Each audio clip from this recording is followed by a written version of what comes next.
Assalamualaikum warahmatullahi wabarakatuh. Nama saya Yulia Santa Ulfani dan teman saya Amni AL. Kami berdua akan mempresentasikan hasil makalah kami yang berjudul Tafsir Jami Al-Bayan fi Tafsir Al-Quran karya Ibnu Jarir At-Tabari. Langsung tidak usah memperpanjang mukadimah, langsung saja kepada materinya, yaitu yang pertama biografi Mufassir. Nama lengkap Ibnu Jarir At-Tabari adalah Muhammad Ibnu Jarir Ibnu Yazid Ibnu Khalid At-Tabari. Ada juga yang menyebutkan Muhammad Ibnu Jarir Ibnu Yazid Ibnu Katsir Ibnu Ghalib At-Tabari. Ada yang menyebutkan Muhammad Ibnu Jarir Ibnu Yazid Ibnu Katsir At-Tabari yang bergelar Abu Ja'far. At-Tabari lahir di Amul, sebuah wilayah provinsi Tabaristan, pada tahun 224 Hijriah atau 838 Masehi. Ada juga yang menyatakan tahun 225 Hijriah atau 839 Masehi. Kemudian hidup dan berdomisili di Baghdad hingga wafatnya, yaitu pada tahun 310 Hijriah atau 923 Masehi. Ayah At-Tabari yaitu Jarir Ibnu Yazid adalah seorang ulama dan dialah yang turut membentuk At-Tabari menjadi seorang yang menggeluti di bidang agama. Ayahnya pula yang memperkenalkan dunia ilmiah kepada At-Tabari dengan membawanya belajar pada guru-guru di daerahnya. Mulai dari belajar Al-Quran hingga ilmu-ilmu agama lainnya. Dengan ketekunan belajar, At-Tabari dapat menghafal Al-Quran pada umurnya yang ke-7 tahun. Pada umur 8 tahun, At-Tabari telah dipercaya oleh masyarakat di sekitarnya untuk menjadi imam sholat. Dan pada umur 9 tahun, At-Tabari sudah mulai gemar untuk menulis hadis-hadis Nabi Muhammad SAW. Abu Ja'far At-Tabari menghabiskan waktunya hanya untuk menimba ilmu. Dia berpindah dari suatu tempat ke tempat lain. Dia tidak pernah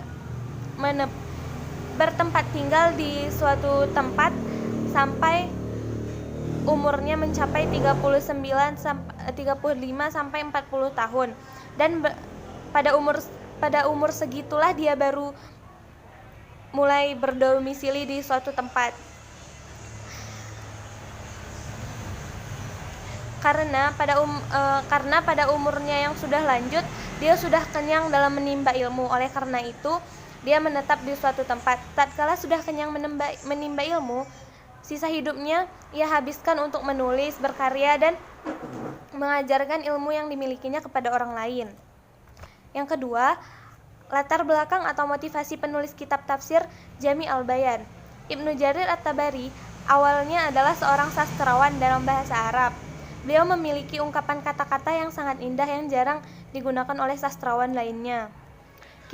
Kitab-kitab tafsir yang disusunnya pada abad ketiga ini merupakan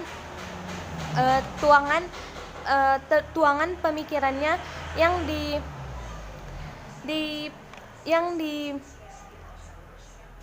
didiktikannya kepada murid-muridnya.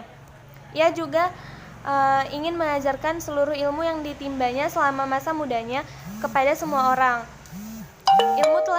Ilmu telah menyibukkannya dan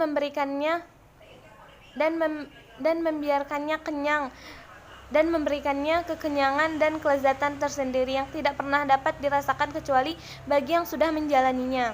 Sistematika penafsiran dan sistematika penulisan tafsir Jami Al-Bayan.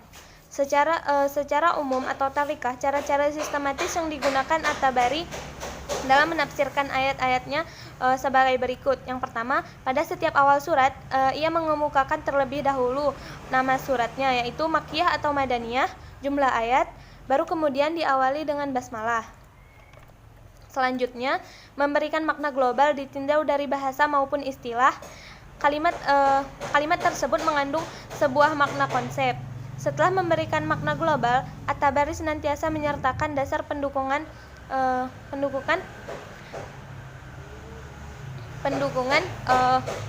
apakah itu riwayat atau usyair Arab.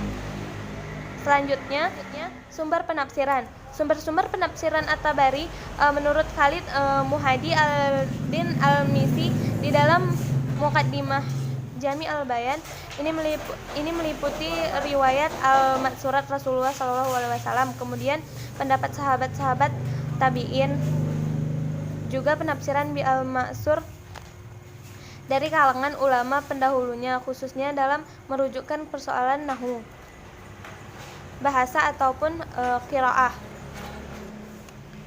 Dan materi yang selanjutnya akan disambung oleh teman saya yang bernama Amni AL. Saya akan melanjutkan penjelasan dari teman saya di dalam makalah kami. Adapun materi selanjutnya yaitu adalah tentang metode dan corak penafsiran. Jadi di dalam penafsiran Ibnu Jarir At-Tabari, beliau menafsirkan ayat dengan menggabungkan semua pendapat-pendapat para mufasir. Kemudian lalu beliau menafsirkan dan mendukung tafsiran tersebut. Jadi beliau tidak langsung menafsirkan menurut pendapatnya, tetapi beliau menggabungkan dulu bagaimana pendapat para mufasir tentang ayat tersebut. Kemudian beliau juga menggabungkan semua riwayat-riwayat para tabi'in dan sahabat untuk memperkuat tafsiran dari ayat tersebut. Juga membandingkan riwayat-riwayat tentang satu ayat, lalu kemudian beliau menyimpulkan manakah yang paling kuat. Dan beliau juga menguasai syair-syair Arab dan membahasnya dari segi i'rabnya.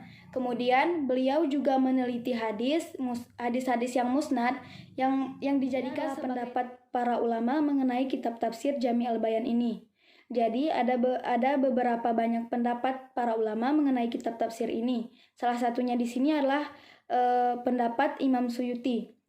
Jadi beliau mengatakan bahwa kitab karangan Ibnu Jarir At-Tabari ini merupakan suatu kitab tafsir yang paling mulia dan merupakan kitab tafsir yang terbesar. Pendapat dari Muhammad Arkaun, beliau mengatakan secara kritis bahwa beliau sangat terkesan kepada Ibnu Jarir At-Tabari karena beliau berhasil membuat ataupun menghimpun sebuah karya monumental sebanyak 30 jilid, dan karyanya tersebut disebarluaskan di daerah-daerah Islam pada masa 3 abad pertama. Selanjutnya yaitu adalah tentang contoh tafsir Al-Bayan. Jadi contohnya terdapat dalam Quran surah Al-Baqarah ayat 22 jilid 1 halaman 163. Teman-teman semua bisa melihatnya di dalam materi terakhir, yaitu adalah tentang analisis pemakalah tentang kitab tafsir Jami Al-Bayan ini. Jadi menurut kami kitab ini merupakan kitab yang sangat mengesankan dan juga terbaik pada masanya.